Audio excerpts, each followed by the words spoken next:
우리 지난 시간에 했던 공부 잠시 복습을 좀 하고 오늘 말씀 드리도록 하겠습니다. 지난 시간에 세상을 바꾸는 힘은 교회에 있습니다. 이 제목을 가지고 2주 동안 했는데요. 오늘도 거기에 연장선상이라고 보시면 될 것 같습니다. 교회는 하나님 아버지 그리고 그의 아들 그리고 성령님 이렇게 삼위일체 하나님 중에서 아들 하나님의 때입니다. 시간이란 얘기죠. 아버지 하나님의 때가 있었고 아들 하나님의 때가 있습니다. 그리고 성령님의 때가 있는데 지금 우리가 몸담고 있는 이 교회는 신약의 시대는 아들 하나님의 시간입니다. 아들 하나님이 일하실 시간이라는 거죠. 아들 하나님께서 아버지 하나님이 원하시는 일을 다 해드리고 이제는 아버지께서 아들을 위하여서 일하게 하는 그런 때라는 말씀을 제가 드렸습니다. 바로 아들 하나님을 위해서 일하는 교회는 이런 일을 합니다. 사람을 새롭게 만드는 일을 해요. 그래서 교회가 이 세상을 바꾸는 힘이라고 말씀드립니다. 이 세상을 바꾸는 힘이 뭘까요? 여러분 가만히 생각해 보시면 각종 인프라 공사를 해놓는 게 이 세상을 바꾸는 힘일 수도 있습니다. 그거는 그냥 세상 사람들이 하는 말입니다. 없는 길을 넓히기도 하고 저수지를 만들어서 물 걱정을 없게 그리고 발전소를 만들어서 전기 이렇게 펑펑 써도 이렇게 깨끗하고 아주 삶의 질을 높여주는 이게 뭔가 세상을 바꾸는 거라고 생각할 수도 있지만 정말 중요한 것은 그렇게 세상을 바꿀 거라고 믿는 그 사람을 바꿔주는 게 가장 중요합니다. 무엇보다도 지금 요즘 세상 돌아가는 걸 보면 사람을 바꾸지 않으면 이렇게 된다라는 것을 알 수 있습니다. brand new person, 완전히 다른 사람, 이건 교회에서만 할 수 있는 일입니다. 아까 말씀드렸듯이 그걸 누가 하느냐면 아들의 때이기 때문에 아들의 이름으로 교회를 통해서 하신다라는 말씀을 제가 드렸습니다. 두 번째, 교회 안에는 세상을 바꾸는 힘이 있어요. 그게 뭐냐면 권능입니다. 권세와 능력, 한마디로 힘이에요. 파워가 있단 말이에요. 아까 말씀드렸듯이 세상을 바꾸는 힘은 아마도 토목공사는 중장비에서 나올 거예요. 또 기타 여러 가지 것들이 있겠죠. 뭐 원자력 힘도 있을 겁니다. 그 중에서 제가 모르는 이공계들만 아는 많은 파워 소스가 있겠죠. 근데 교회 안에도 파워 소스가 있습니다. 정말 무궁하게 쏟아져 나오는 거고 이거를 막을 수가 없는 거고 이게 없이는 세상 돌아가지 않는 그 힘이 이 안에 무궁무진하게 쏟아져 나오는데 그것이 뭐냐면 우리의 머리 대신 예수 그리스도의 힘입니다. 왜냐하면 그분은 죽은 자들 가운데서 살아나셨고 그리고 모든 이름 위에 뛰어난 이름이기 때문에 그렇습니다. 이게 이런 번역이라서 여러분 잘 모르시겠지만 옛날에는 왕중왕이라고 했어요. king of king. 이래도 우리들에게 잘 와 닿지 않죠. 그러니까 이렇게 보면 돼요. 울트라 짱, 캡짱, 애들 말대로 이거보다 더 높을 수는 없는 거예요. 그리고 모든 만물이 그 발 아래 있습니다. 모두 발 아래 두고 복종케 한다는 얘기죠. 이게 바로 교회 머리 대신 예수님의 힘이에요. 그 힘은 어디서 나왔냐면은 생각처럼 어디 가가지고 얻어온 게 아닙니다. 그리고 무상으로 받은 것도 아니고 우리 아버지가 하나님이니까 아들인 내가 받았다 이것도 아니라 히브리서 5장에 보면 십자가 고난을 통해서 받았다고 돼 있어요.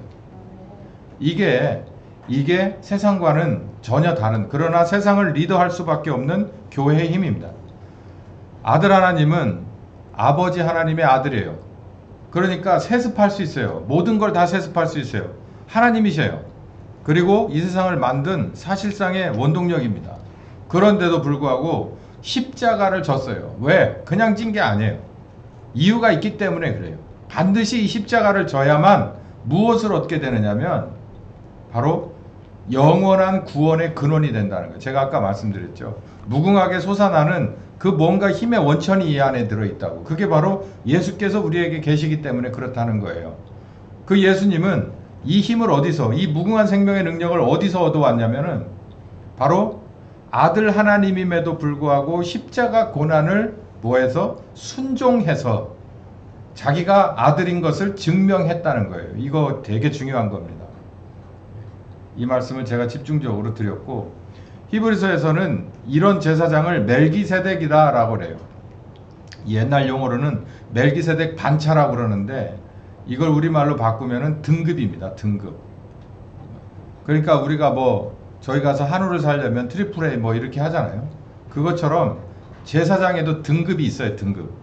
그 등급 중에서 최고의 등급을 멜기세덱이라고 부르는데, 이 멜기세덱의 이 최고의 등급 제사장은 다른 제사장들하고는 전혀 다르게 생명의 능력을 가지고 있어요. 그러니까 죽은 자를 살리기도 할 뿐만 아니라 죄인을 거룩하게도 만드는 힘이 바로 멜기세덱의 급에 해당하는 예수님에게 있다는 얘기예요. 그게 바로 우리 교회의 머리가 되신다는 거죠. 그래서 교회는 사람을 바꾸는 데다라는 거예요. 사람 쉽게 안 바뀝니다. 뭐 어제도 그런 소리 했는데 사람 안 바뀐다고. 맞아요. 사람 안 바뀝니다. 근데 교회 와서 바뀌어요. 그게 안 된다? 그러면 아버지 뜻대로 안 되는 거예요. 그게 안 나온다? 그러면 아버지 뜻대로 된 교회가 아닙니다. 그건 뭔가 문제가 있는 거예요.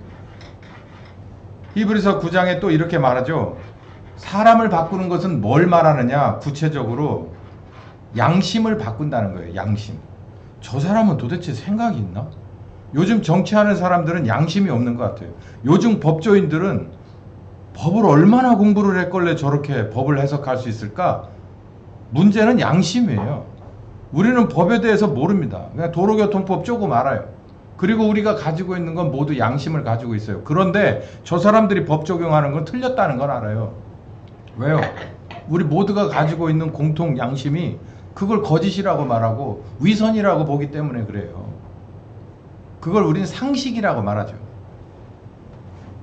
양심과 상식은 직접 연결되어 있을 뿐만 아니라 이 양심과 상식은 우리들의 등급을 매깁니다. 하나님이 봤을 때 저건 못 쓸 등급이야 라고 해버릴 수도 있어요. 왜? 거슬러 올라갔더니 양심부터 썩었어요. 양심부터 오염됐어요. 양심부터 뭔가 문제 있어요. 그렇기 때문에 그 사람의 행동이 그럴 수밖에 없어요. 여기에다가 아무리 향수를 뿌려보십시오. 여기에다 아무리 명품 옷을 입혀보세요. 여기다 아무리 좋은 차를 태워보세요. 아무 의미 없습니다. 그냥 그 사람의 본질이 시간 차이를 두고 나올 뿐이지. 오히려 더 역겹죠. 씻지 않고 향수를 뿌려보세요.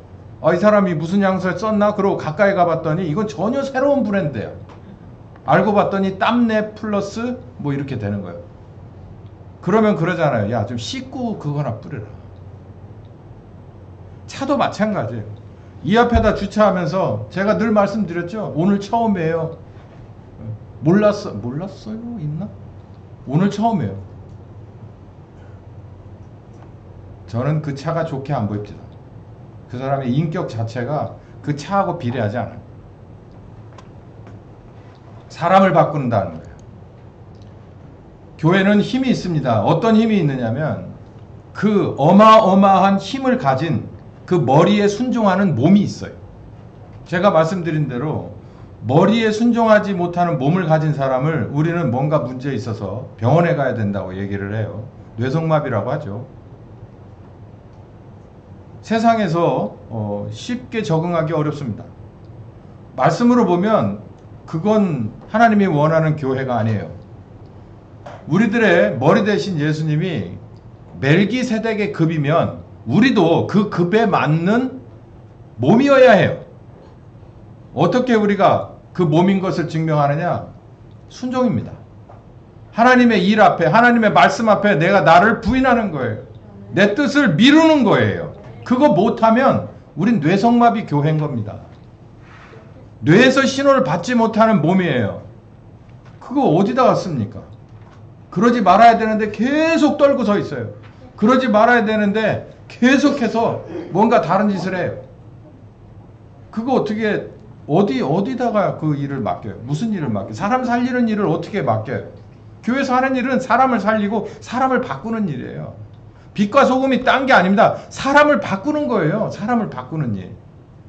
왜 세상이 어두워졌어요? 빛이 없어서요? 이 전기 이렇게 좋은데 어둡다고 왜 얘기해요? 사람이 그래요. 사람이.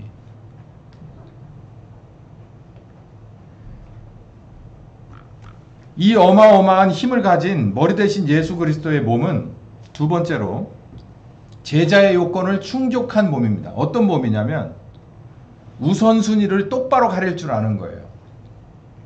전후좌우를 자기가 파악하고 분별할 줄 아는 거예요.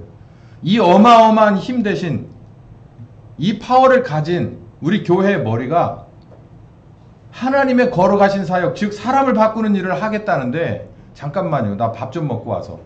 잠깐만요. 원래 근로기준법상에 쉬게 돼 있잖아요. 이건 안 된다는 거예요. 잠깐만요. 내가 우리 부모의 문제가 있습니다. 잠깐만요. 내 자식의 문제가 있고요. 잠깐만요. 내 배우자의 문제가 있어요. 잠깐만요. 내 건강상의 문제가 있어요. 이거 먼저 해야 되지 않겠어요? 오케이. 그냥 네 길 가라는 거예요. 그 정도 급이면 멜기세덱의 머리 대신 교회의 지체가 될 수는 없다는 거예요. 초대교회는 모든 우리 신약교회의 스탠다드입니다. 예수님이 목회하신 첫 열매예요. 그 교회가 하는 걸 보세요. 어디 그런 지체가 있습니까? 오히려 앞서가다가 퇴짜를 맞은 경우가 있죠. 절대 뒤서가서 신약의 교회가 될 수 없습니다. 자, 오늘 말씀인데요. 이대로는 안 된다. 이대로는 안 된다. 첫 번째, 신자. 이대로는 안 된다. 두 번째, 교회. 이대로는 안 된다. 나라. 이대로는 안 된다. 첫 번째, 이대로는 안 된다. 신자, 개인. 뭐가 안 되냐면 안 된다는 걸 적으면은 한도 없고 끝도 없겠지만 그냥 한마디로 믿음과 행실입니다. 믿음과 행실이 비례하지 않아서 안 된다는 거예요. 제가 따라하라고는 안 할 테니까 여러분 정말 머릿속에 기억해 주세요. 우리 목사님이 오늘 설교했는데 이대로는 안 된대. 나 이대로는 안 된대. 왜? 믿음과 입으로 말하는 믿음과 하는 행동이 비례하지 않아. 그러면 또 이렇게 생각할 수 있어요. 차라리 나는 입으로 불신할 테야. 그리고 이대로 그냥 살래. 그러면 저는 그렇게 말하죠. 그래, 그렇게 keep going 해. 뭐 제가 어떻게 말해요? 근데 여러분 기억하세요? 교회는 왜 오십니까? 네? 구원받으려고 오죠? 왜 구원받으려고 와요? 뭐가 무서워서? 지옥 가잖아요. 지옥 가잖아. 지옥. 여러분 지옥을 경험해 보셨어요? 제가 오늘 지옥 설교는 하는데 딱 한 3분만 얘기할게요. 여러분 최고로 고통스러운 게 뭡니까? 뭐 몸이 아파서 들 수 있고 관계 때문에 그럴 수도 있고 온갖 것들이 있을 수 있어요. 뭐 불안도 그 안에 들어가 있을 수 있고 뭐 하여간 뭐 배고픈 것도 그 안에 들어갈 수 있어요. 여러분이 가장 무섭고 야 이건 정말 두 번 다시 경험하기 싫다 라고 하는 끝만 된다고 칩시다. 성경에서는 불이라고 표현하는데요. 고통이라고 그냥 제가 좀 바꿔볼게요. 그게 영원히 지속된다고 봐요. 한순간도 쉬는 시간 없이. 그냥 그게 지옥이라 합시다. 성경은 절대 그렇게 말하고 있지 않아요. 저는 여러분에게 공갈이나 협박을 해서 신자의 생활 똑바로 하십시오라고 말하고 싶은 생각 추호도 없습니다. 저는 오히려 그냥 젠틀하게 말해드리고 싶어요. 그런데 왜 이런 얘기를 가끔 하느냐면은 이게 사랑의 반대가 뭡니까? 예? 큰 소리로 얘기할 거면 무관심이에요. 무관심. 옛날에 이런 얘기가 있죠. 어느 유모가 어느 양반집에 가서 젖을 먹이는 그런 싹스를 받아가면서 사는 유모가 있었답니다. 근데 젖이 얼마나 좋으면 유모로 발탁됐겠어요. 그래가지고 밥 잘 먹이고 싹을 많이 줘서 밥 잘 먹고 젖을 한 통 이만큼 만들어 갖고 와서 내 아들 좀 젖을 줘라. 그래도 젖을 먹으면 그렇게 좋은 젖을 먹으니까 내 아들이 부쩍부쩍 자라겠지. 그런데 그 집에 원래 친자식이 하나 있고 우리 집에 와서 젖을 첫 번째로 먹이고 남은 젖을 갖다 주는데 누가 컸게요? 예? 지자식이 컸대요. 지자식이 포동포동하더래. 그래서 왜 그런가 그러고 하면 숨어가가지고 문을 이렇게 해갖고 봤답니다. 왜 그럴게요? 젖은 다 요만해졌는데, 젖은 다 내려갔는데 자식 새끼를 주면서 어떻게 한다고요? 그냥 그렇게 뭔가가 내려가더라는 거예요. 뭔가가. 자기 자식 젖을 줄 때는 그게 안 내려가는데 지 자식 젖을 줄 때는 있죠. 그 엄마한테서 젖이 아닌 또 다른 거가 내려가더라는 거예요. 그걸 보이더라는 게 눈으로. 그냥 상징적인 얘기죠. 과학적으로 증명은 안 돼요. 근데 우리가 이해할 수는 있습니다. 그게 사랑이라고 말해요. 사랑은 부족한 젖을 분명히 넘어서는 엄마가 줄 수 있는 최고의 영양분이죠. 여러분, 우리가 여기 왜 와요? 최소한 지옥은 가지 말아야 할 거 아닙니까? 그것 때문에 여기 있는 거예요. 하나님 일은 양동이 하나 여기서 절로 옮기는 일을 못하고 우리가 죽는다 하더라도 최소한 부끄러운 구원은 받아야지. 믿음과 행실이 비례하지 못하면 안 됩니다. 이대로는 안 돼요. 마음으로 믿고 입으로 고백해요. 로마서 10장 10절이에요. 그럼 구원 받는데요. 근데 그 믿음이라는 게 입으로 마음으로 막 감동돼서 믿어가지고 입으로 확 갖다 뱉어낸 어마어마한 양의 믿음의 고백이 삶으로 증명되지 않으면 이건 하나님 앞에서 인정받을 수 없다는 거예요. 아니, 사람 앞에서도 인정받지 못해요. 사람이 두 가지 타입이 있습니다.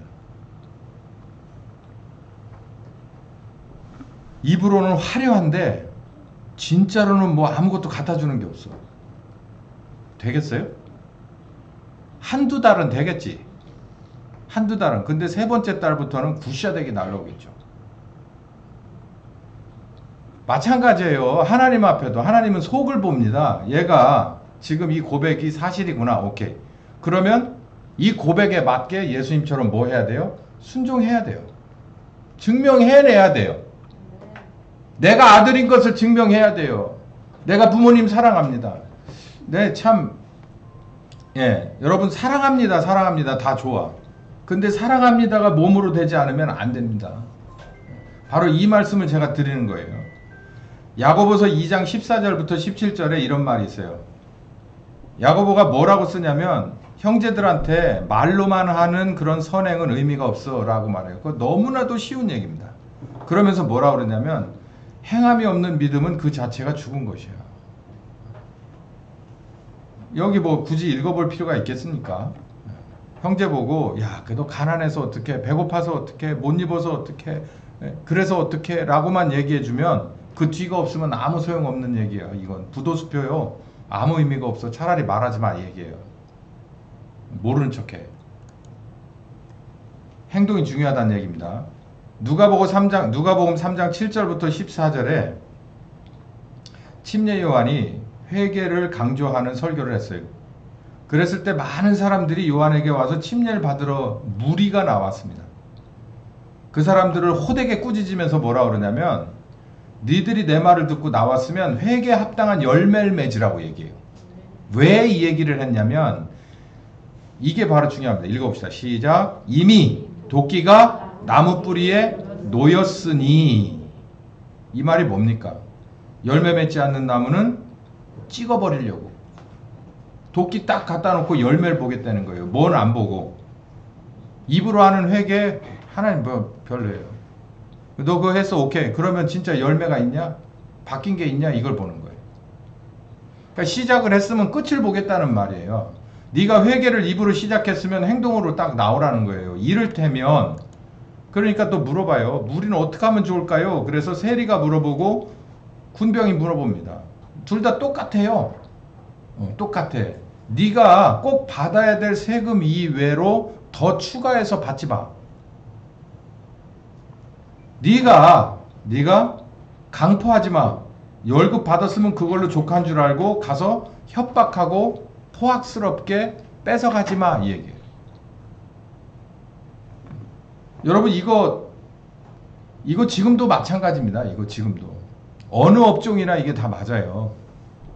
근데 이게 바로 회개에 합당한 열매라는 거예요. 그 얘기는 이렇게 살지 않았던 것을, 그러니까 정한세 이외에 다른 것을 강제로 징수하는 따위의 일을 하면서 사는 네가 이제는 회개했다면 그렇지 않은 너로 바뀌어야 돼.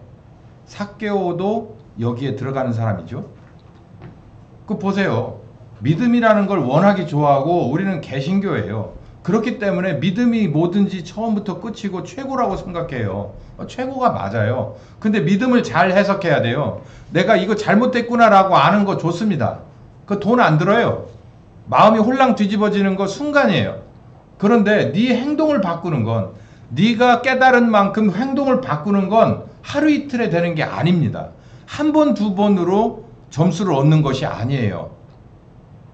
근데 여기서 우리에게 요구하는 건 바로 이런 회개를, 온전한 회개를 우리에게 요구하시는 거예요. 그래서 제가 말씀드리는 거예요.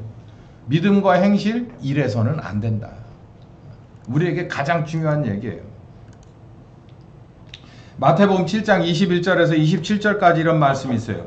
나보러 주여 주여 하는 자마다 다 천국 들어갈 것이 아니다. 이거 예수님 말씀입니다. 직접 하신 말씀이에요. 아버지 뜻대로 안 되면 못 들어갈 거다. 그러면서 이렇게 말해요. 그날에 예를 들면 이런 사람들이 많을 건데 내가 주의 이름으로 선지자 노릇을 했습니다.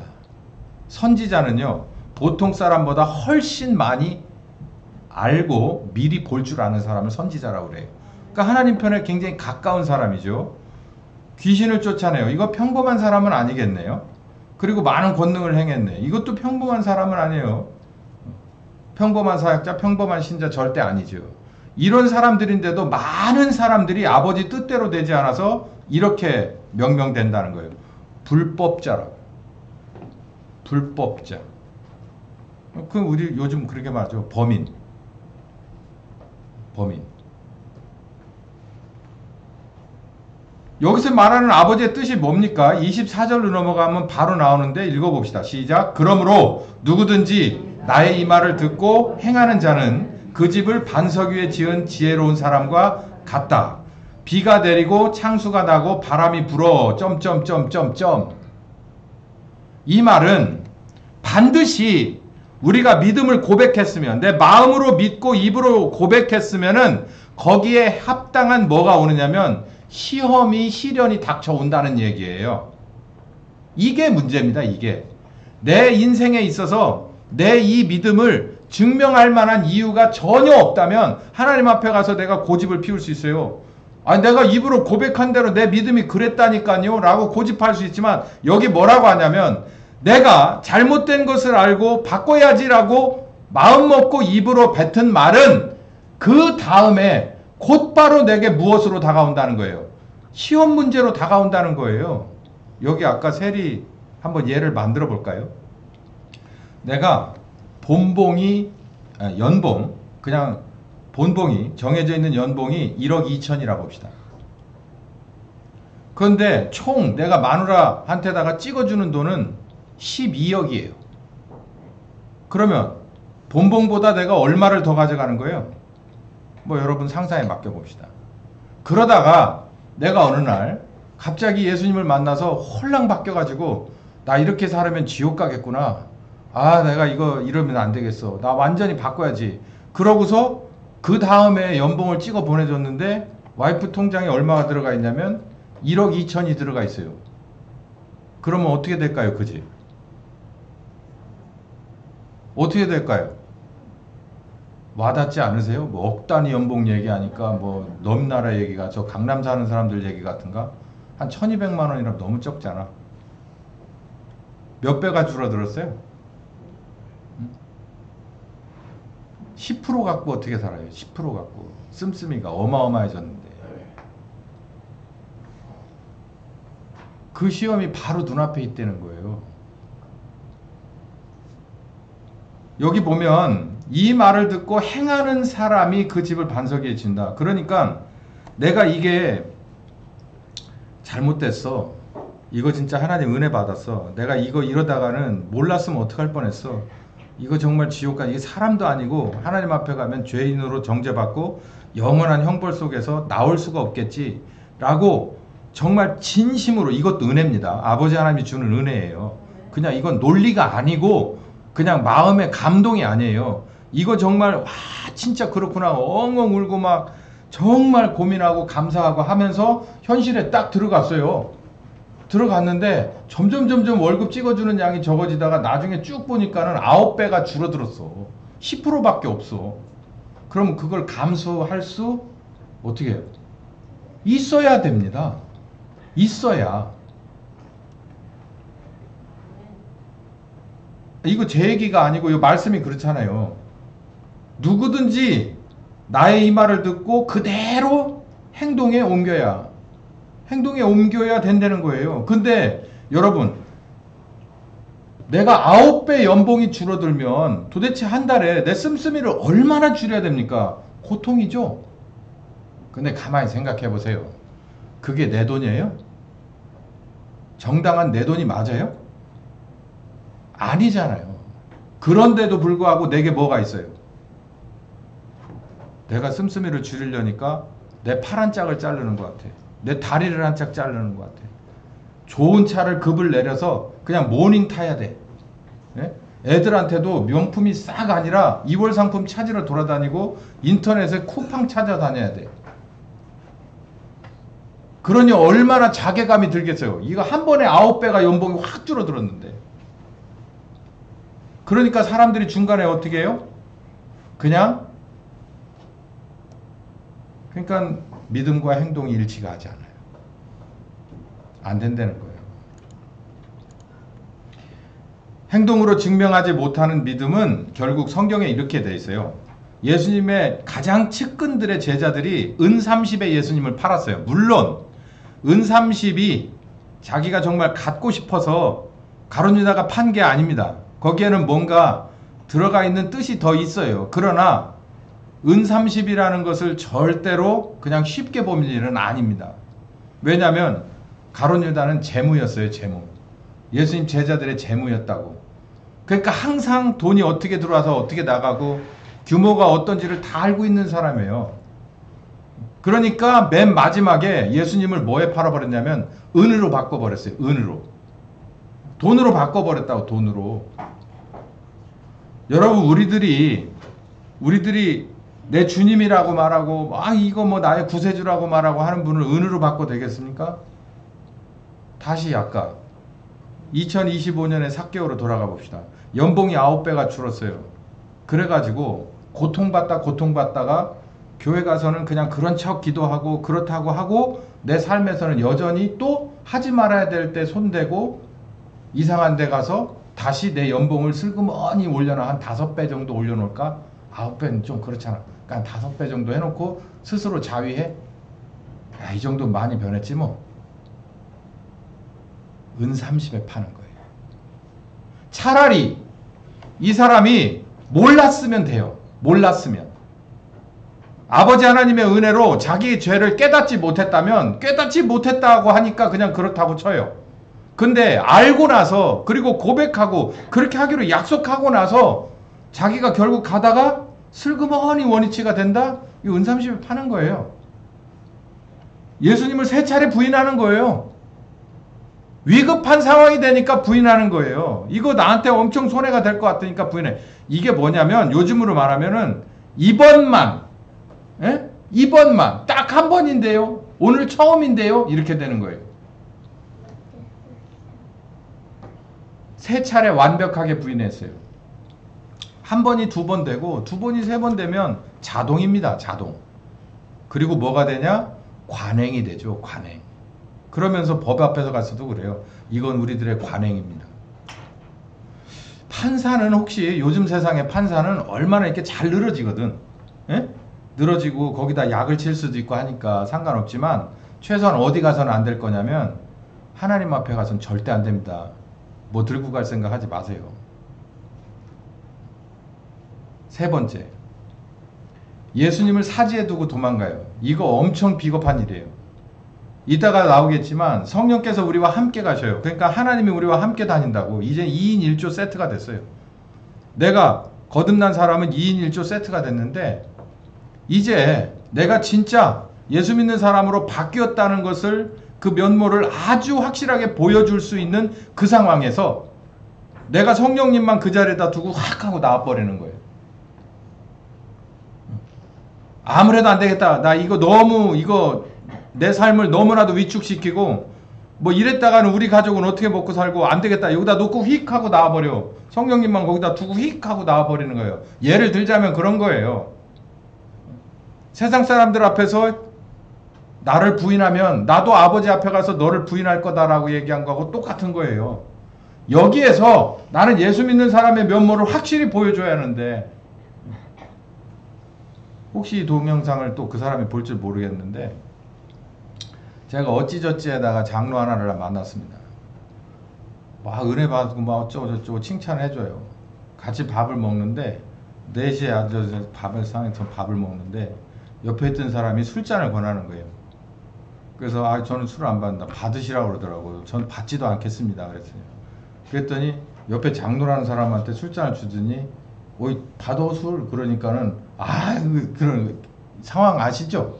어떤 상황인지 이해가 가십니까?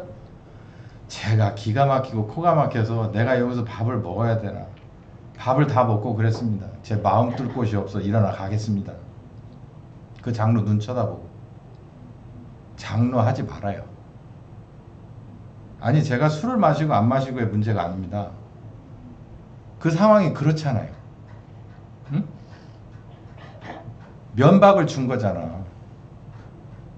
아니 이 사람의 인격이 그거밖에 안 됐으니까 이 사람 장로, 목사 앞에 장로가 겸상하고 있는데 거기다가 술잔을 놓고서 술잔 따르라고 받으라고 하는 거는 이 사람의 인격이 완전히 쓰레기지. 그런데 그 장로가 그런 꼴을 당하려고 왜 거기까지 갑니까? 장로 집사도 안 될 저기가 왜 장로 직함을 달고 그래요? 그거 뭐라 한 줄 아세요? 이 사람 술 많이 먹는 사람인데 이상하네 오늘. 제가 다 얼굴이 뜨거워가지고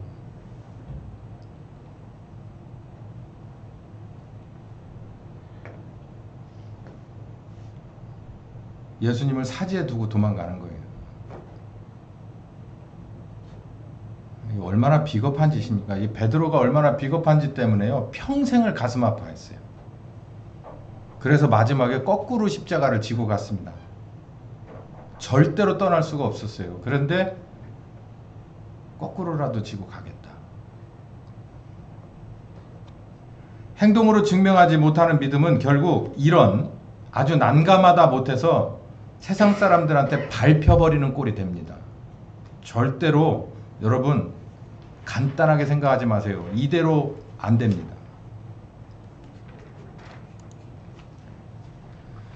이대로 안 된다. 교회인데요. 이건 목사에 관한 얘기인데 여러분도 한번 들어보시면 좋을 것 같습니다. 그러나 이제 시간이 많지 않아서 이렇게 조금 일찍 마무리를 하려고 하는데요. 오늘 제가 여러분께 드린 말씀은 이대로는 안 된다. 신자, 그 개인의 믿음이 이대로는 안 된다. 어떻게? 말로 고백한, 약속한, 마음으로 믿어서 입으로 고백한 이 약속을 따라가지 못하는 행동은 그 믿음은 인정받을 수 없다는 거예요. 이대로는 안 된다. 왜 안 되냐? 왜 안 되냐? 내가 아무리 숨기고 싶어도요. 여기 나오는 대로 베드로가 은밀하게 따라갔어요. 은밀하게 예수님 뒤를 밟았습니다. 그런데 저 먼 발치에서 불을 쬐고서 있었어요.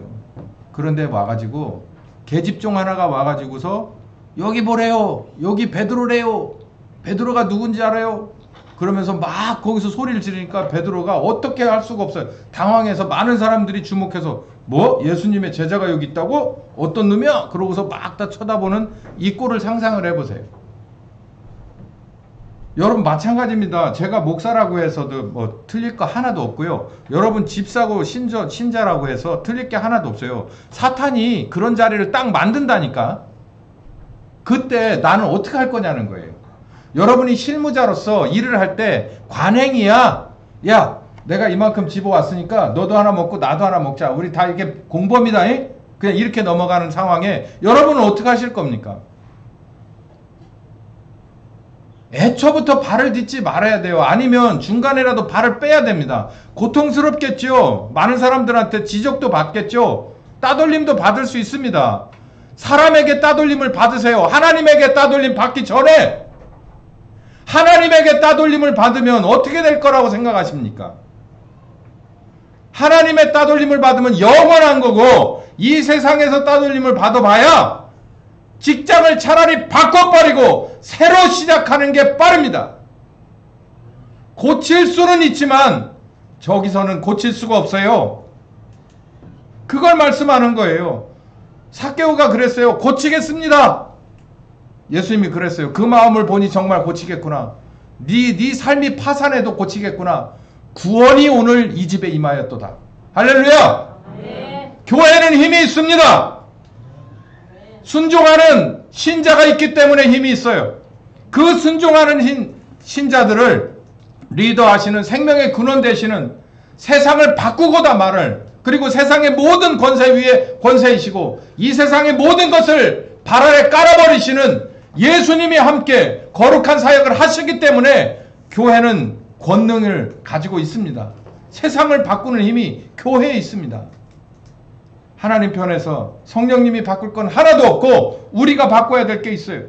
우리 개인으로 봤을 때 우리의 믿음과 행동이 비례해야 됩니다. 우리의 믿음이 한 1kg이라면 우리의 행동도 최소한 1kg 가야 되는 거예요. 우리의 믿음이 100kg라면 우리들의 행동도 100kg에 어울리는 그런 행동이어야 하는 것이에요. 빨리빨리 진화돼야 돼요. 성장돼야 돼요. 성숙해야 돼요. 뭐 하시기 전에? 나를 하나님의 저울에 올려놓으시기 전에 기도하겠습니다. 감사하신 하나님, 귀한 날, 귀한 곳에, 그리고 귀한 말씀 우리에게 주시니 감사합니다.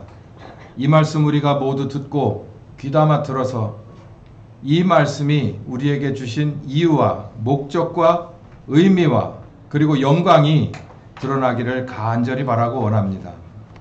지금은 우리 주 예수 그리스도의 은혜와 아버지 하나님 극진하신 사랑하심과 성령님 교통하시는 역사가 이제 이 귀한 말씀 따라서 내 마음속에 믿었던 것이, 입으로 고백했던 것이 내 삶 속에서도 가시밭길이라 하더라도, 음침한 골짜기라 하더라도 따라가고 증명해내기로 작정하는 한 10년과 가정과 교회 후에 함께 하시길 예수님의 이름으로 축원하옵나이다.